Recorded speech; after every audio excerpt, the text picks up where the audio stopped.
Hi, welcome to Luttus channel. എല്ലാവർക്കും എൻ്റെ new year ആശംസകൾ.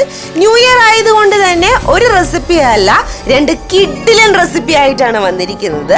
നാടൻ വറുത്തരച്ച ചിക്കൻ കറിയും അതേപോലെ തന്നെ നാടൻ ചിക്കൻ ഫ്രൈയും ആണ് ചെയ്യാൻ പോകുന്നത്. അപ്പോൾ ഇതിന് വേണ്ടിയിട്ട് ഞാനിവിടെ 1 കിലോ ചിക്കനാണ് എടുത്തിരിക്കുന്നത്. നാടൻ കോഴി നല്ലതുപോലെ മഞ്ഞൾപ്പൊടി ഇട്ട് കഴുകി വൃത്തിയാക്കി എടുത്തു വെച്ചിരിക്കുന്നതാണ്. അപ്പം നാടൻ കോഴികളുടെ തൊലി നമ്മൾ വെക്കാറുണ്ട്, വേണമെങ്കിൽ മാത്രം വെച്ചാൽ മതി. നമുക്ക് താല്പര്യമില്ലാത്തതുകൊണ്ട് അത് റിമൂവ് ചെയ്തതാണ്. ഫ്ലഷ് പീസസ് നമ്മൾ ഫ്രൈ ചെയ്യാൻ വേണ്ടിയിട്ട് 1/2 kg മാറ്റിയിട്ടുണ്ട്. അതല്ലാത്ത എല്ലോട് കൂടിയുള്ള പീസും ലിവറും നമ്മൾ കറി വെക്കാൻ വേണ്ടിയിട്ട് ഉപയോഗിക്കുന്നുണ്ട്. അപ്പം നമ്മൾ ആദ്യം ചിക്കൻ ഫ്രൈ ചെയ്യാൻ വേണ്ടിയിട്ടുള്ള പീസസ് ആണ് നോക്കുന്നത്. അത് ആദ്യം കുക്കറിൽ വേവിച്ചെടുക്കാനാണ് പോകുന്നത്. അപ്പോൾ കുക്കറിൻ്റെ പാത്രത്തിലേക്ക് നമുക്ക് മാറ്റാം.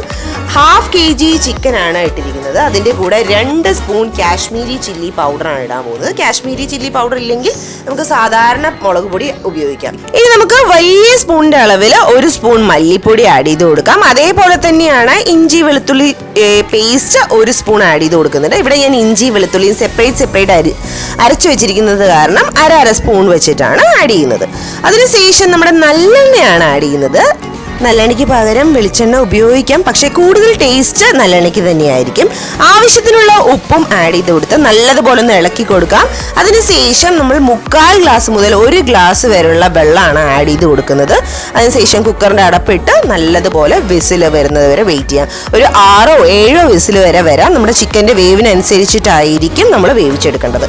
ആ സമയം കൊണ്ട് നമുക്ക് ഒരു പാനിനകത്തേക്ക് 3 ഏലയ്ക്ക, 1 പീസ് പട്ട, അതേപോലെ തന്നെ 1/2 സ്പൂൺ അളവിൽ വലിയ ജീരകം അല്ലെങ്കിൽ പെരുംജീരകം ഇടാം.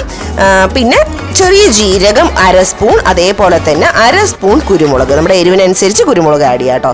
നല്ലതുപോലെ ഒന്ന് ഡ്രൈ റോസ്റ്റ് ചെയ്തെടുക്കാം. ആ സമയത്ത് തന്നെ നല്ലൊരു ടെംപ്റ്റിംഗ് ഫ്ലേവർ ആയിരിക്കും ഉണ്ടാവുക. ഇതാണ് നമ്മുടെ ഡ്രൈ റോസ്റ്റിൻ്റെ ഏറ്റവും വലിയ ഇമ്പോർട്ടൻ്റ് ആയിട്ടുള്ള ഒരു സംഭവം കേട്ടോ.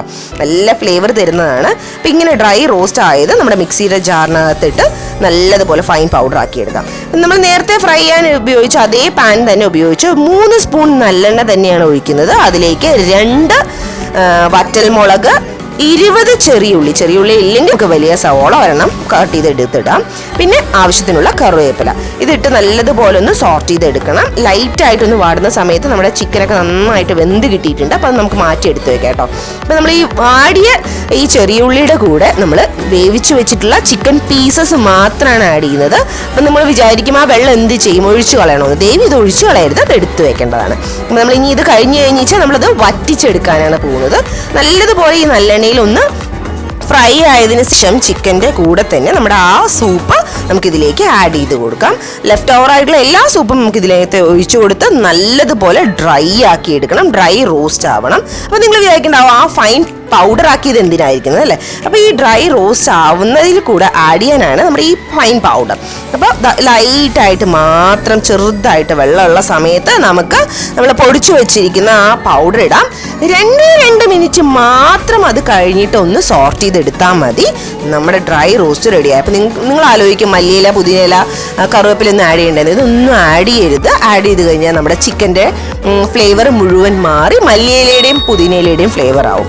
അപ്പോൾ ഇതൊന്നുമില്ലാതെ സെർവ് ചെയ്യുന്നതായിരിക്കും നല്ലത്. ഞാനിപ്പോൾ സെർവിങ് പ്ലേറ്റിലേക്ക് മാറ്റാൻ പോവാണ്. വളരെ ടെംപ്റ്റിംഗ് ആണ് കേട്ടോ, വായിൽ വെള്ളം ഊറാണ്. അപ്പം ഞാനിത് എന്തായാലും ഇതിന് ബിറ്റ്വീൻ കഴിച്ച് നോക്കിയിട്ടുണ്ട്. നല്ല സൂപ്പർ ടേസ്റ്റാണ്. നിങ്ങൾ എന്തായാലും ട്രൈ ചെയ്ത് നോക്കുക. അപ്പോൾ ഇതിന് ഇൻ ബിറ്റ്വീൻ ഞാൻ പറഞ്ഞിരുന്നു 2ാമത്തെ റെസിപ്പി നമ്മുടെ നാടൻ വറുത്തരച്ച ചിക്കൻ. അപ്പോൾ അതെങ്ങനെയാണ് ചെയ്യേണ്ടത് നോക്കാം. വറുത്തരച്ച ചിക്കൻ കറി ആയതുകൊണ്ട് തന്നെ കുറച്ച് സാധനങ്ങൾ ഫ്രൈ ചെയ്തെടുക്കാനുണ്ട്. അതിന് വേണ്ടിയിട്ട് 8 വറ്റൽമുളക് എടുത്തിട്ടുണ്ട്. 3 സ്പൂൺ മുഴുവനായിട്ടുള്ള മല്ലിയാണ് എടുത്തിരിക്കുന്നത്. 1/2 സ്പൂൺ പെരുംജീരകം, 1/2 സ്പൂൺ ചെറിയ ജീരകം, 4 ഏലക്ക, 1 പീസ് പട്ട, 4 ഗ്രാമ്പു, 1/2 സ്പൂൺ കുരുമുളക്, അതേപോലെ തന്നെ ഒരു 1/4 സ്പൂൺ അളവിൽ കസകസ ഇല്ലെങ്കിൽ നമുക്ക് കാഷ്യൂനട്ട് എടുക്കാം. ഇതൊന്നും നമ്മൾ പാനിനകത്ത് കുറച്ച് എണ്ണ, നല്ലെണ്ണ, ഒരു 1/2 സ്പൂൺ നല്ലെണ്ണ ഒഴിച്ച് നല്ലതുപോലെ ഒന്ന് ഫ്രൈ ചെയ്തെടുക്കാം. ഇപ്പോഴും നല്ലൊരു ടെംപ്റ്റിംഗ് സ്മെല്ല് തന്നെ ആയിരിക്കും ഉണ്ടാവുക. കഴിഞ്ഞില്ല, ഇത് മാറ്റി എടുത്ത് വെച്ചതിന് ശേഷം നമുക്ക് കുറച്ച് ചെറിയുള്ളി, 20 ചെറിയുള്ളി, 10 വെളുത്തുള്ളി, അതേപോലെ തന്നെ ഒരു കഷ്ണം ഇഞ്ചി, തക്കാളി, അതേപോലെ തന്നെ തേങ്ങ എല്ലാം ഒന്ന് വാട്ടിയെടുക്കേണ്ടതാണ്. അപ്പോൾ ഒരു പാനിലേക്ക് കുറച്ച് എണ്ണ ഒഴിച്ചിട്ട് അതിലേക്ക് ചെറിയുള്ളി വെളുത്തുള്ളി അതേപോലെ തന്നെ ഒരു പീസ് ഇഞ്ചി ഇട്ടിട്ട് നല്ലതുപോലെ ഒന്ന് ഫ്രൈ ചെയ്തെടുക്കാം. ഒരുപാട് ഫ്രൈ ചെയ്യേണ്ട ആവശ്യമില്ല. ലൈറ്റായിട്ടൊന്ന് കളർ ചേഞ്ച് ആവുന്ന സമയത്ത് നമുക്ക് തക്കാളി ഇട്ട് കൊടുക്കാം. അധികം പുളിപ്പില്ലാത്ത തക്കാളി ആണെങ്കിൽ ഒരു വലിയ തക്കാളി ആഡ് ചെയ്യാം. തക്കാളി വാടിയതിന് ശേഷം നമുക്ക് തേങ്ങ ചിരകിയതിട്ട് കൊടുക്കാം. അധികം തേങ്ങ ചേർത്തേണ്ട ആവശ്യമില്ല. വറുത്തരച്ച ചിക്കൻ കറി ആയതുകൊണ്ടാണ് ഞാൻ കുറച്ച് തേങ്ങ ആഡ് ചെയ്തിരിക്കുന്നത്. ആ ആഡ് ചെയ്തിട്ടുള്ള തേങ്ങ നല്ലതുപോലെ ഒന്ന് ലൈറ്റ് കളർ ആവുന്ന സമയത്ത് നമുക്കത് മാറ്റി ആറാൻ വേണ്ടി വെക്കാം. അതിനുശേഷം മിക്സിയുടെ ജാറിനകത്ത് വെള്ളം ഒഴിച്ച് നല്ല ഫൈൻ പേസ്റ്റ് ആക്കി എടുക്കാം. ആ സമയം കൊണ്ട് തന്നെ നമുക്ക് ഒരു പാനിനകത്ത് 2 സ്പൂൺ നല്ലെണ്ണ ഒഴിക്കാം. അതിലേക്ക് ഒരു ഏലക്ക, ഒരു പീസ് പട്ട, അതേപോലെ തന്നെ 3-4 ഗ്രാമ്പു ഇട്ട് കൊടുക്കാം. പിന്നെ കുറച്ച് കറിവേപ്പില ഇട്ട് കൊടുക്കാം. നമ്മൾ താളിക്കാൻ പോകുന്നില്ല, ആദ്യം തന്നെ താളിച്ചൊഴിക്കാനാണ് പോകുന്നത്. അതിനുശേഷം 10 ചെറിയ ഉള്ളി നീളത്തിൽ അരിഞ്ഞതാണ്, അതും കൂടെ ഇട്ടിട്ട് നമുക്കൊന്ന് ഫ്രൈ ചെയ്തെടുക്കാം. ഏകദേശം ഈ കളർ ആവുന്ന സമയത്ത് നമ്മൾ ചിക്കൻ, ബോണുള്ള ചിക്കൻ നമുക്ക് ഇതിനകത്തേക്ക് ആഡ് ചെയ്ത് കൊടുക്കാം. ഈ സമയത്ത് തന്നെ ലിവറും ആഡ് ചെയ്ത് കൊടുക്കാം. കറി ആയതുകൊണ്ട് തന്നെ ലിവർ ആഡ് ചെയ്ത് കൊടുക്കാം. അപ്പോൾ ചെറിയ കുട്ടികൾക്കൊക്കെ കൊടുക്കുന്നത് നല്ലതായിരിക്കും കേട്ടോ ലിവർ. നല്ലതുപോലെ ഒന്ന് നല്ലെണ്ണയിൽ സോർട്ട് ചെയ്തെടുക്കാം. അതിനുശേഷമാണ് നമ്മൾ അരച്ചു വെച്ചിരിക്കുന്ന നമ്മുടെ പേസ്റ്റ് ഇതിലേക്ക് ആഡ് ചെയ്ത് കൊടുക്കാൻ പോകുന്നത്. അപ്പോൾ ആ പേസ്റ്റ് മാത്രമായിട്ട് ആഡ് ചെയ്ത് കൊടുക്കാം. ഈ പേസ്റ്റ് മാത്രമാണ് നമ്മൾ ആഡ് ചെയ്ത് കൊടുക്കുന്നത്, അതിനകത്തേക്ക് വെള്ളം ആഡ് ചെയ്യുന്നില്ല. ഈ പേസ്റ്റ് ഇട്ടിട്ട് നമ്മൾ നേരത്തെ നല്ലെണ്ണയിൽ വാട്ടിയെടുത്തതുപോലെ തന്നെ നല്ലതുപോലെ ഒന്ന് ഇളക്കിയെടുക്കാം. ഒരു 2 മിനിറ്റിന് ശേഷം നമുക്ക് മിക്സിയുടെ ജാറിനകത്തേക്ക് വെള്ളം ഒഴിച്ച് കഴുകി ഇതിലേക്ക് ആവശ്യമുള്ള വെള്ളം ആഡ് ചെയ്ത് കൊടുക്കാം. നമ്മൾ വിചാരിക്കുന്നുണ്ടാവും എങ്ങനെയാണ് ഈ ചിക്കൻ പെട്ടെന്ന് വെന്ത് കിട്ടാന്ന്. ഇങ്ങനെ തന്നെ വേവിക്കുകയാണെങ്കിൽ നമ്മളൊരു 10-25 മിനിറ്റോളം വേവിക്കേണ്ടി വരും. അതിന് പകരം ഞാൻ എന്താ ചെയ്യാൻ പോകുന്നത് വെച്ചാൽ വെള്ളം ആഡ് ചെയ്തതിന് ശേഷം ഇപ്പോൾ നമുക്ക് വെള്ളം ആഡ് ചെയ്യാനുള്ള സമയമായി. നമുക്ക് വെള്ളം ആഡ് ചെയ്യാം. വെള്ളം ആഡ് ചെയ്തതിന് ശേഷം ഞാൻ കുക്കറിൻ്റെ പാത്രത്തിലേക്ക് മാറ്റാൻ പോവാണ്. കുക്കറിനകത്ത് ഒരു 6-7 വിസിൽ വരെ വെച്ച് നമുക്ക് എടുക്കാം. ആവശ്യത്തിനുള്ള വെള്ളം ആഡ് ചെയ്യാം. നല്ല വാട്ടറി കൺസിസ്റ്റൻസിയിലായിരിക്കണം നമ്മുടെ ഗ്രേവി. ഞാനിവിടെ കുറുകിയ പരുവത്തിലാണ് എടുക്കുന്നത്. നിങ്ങൾക്ക് നിറച്ചും ആവശ്യത്തിലുള്ള വെള്ളം ആഡ് ചെയ്യാം. ഇതിലേക്ക് നമ്മൾ ആവശ്യത്തിനുള്ള ഉപ്പ് ആഡ് ചെയ്ത് കൊടുക്കണം. ഇതുവരെ നമ്മൾ ഉപ്പ് ആഡ് ചെയ്ത് കൊടുത്തിട്ടില്ല. അപ്പം നിങ്ങളുടെ ആവശ്യത്തിനുള്ള ഉപ്പ് ആഡ് ചെയ്ത് കൊടുക്കുക.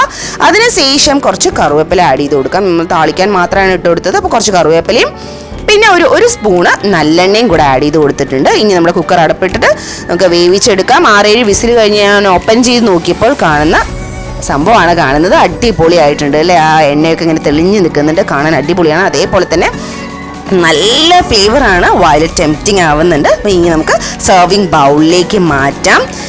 നിങ്ങളിത് എന്തായാലും ട്രൈ ചെയ്ത് നോക്കണം. അടിപൊളി റെസിപ്പീസാണ് നിങ്ങൾക്ക് പറഞ്ഞു തന്നിരിക്കുന്നത്. ഫീഡ്ബാക്ക് എന്താണെന്ന് കമൻസിലൂടെ പറയാൻ മറക്കരുത്. വീഡിയോ ഇഷ്ടമാവുകയാണെങ്കിൽ എൻ്റെ ചാനലൊന്ന് സബ്സ്ക്രൈബ് ചെയ്ത് സപ്പോർട്ട് ചെയ്യുക. തൊട്ടടുത്തുള്ള ബെല്ലൈക്കൺ ക്ലിക്ക് ചെയ്യുക. അതിൽ ഓൾ എന്ന് പ്രസ് ചെയ്താൽ ഞാൻ ഇടുന്ന വീഡിയോസിൻ്റെ നോട്ടിഫിക്കേഷൻ എല്ലാം നിങ്ങൾക്ക് അപ് ടു ഡേറ്റ് ആയിട്ട് ലഭിക്കുന്നതാണ്. അപ്പോൾ വീഡിയോ കണ്ടതിനും എന്നെ സപ്പോർട്ട് ചെയ്യുന്നതിനും താങ്ക് യു സോ മച്ച്.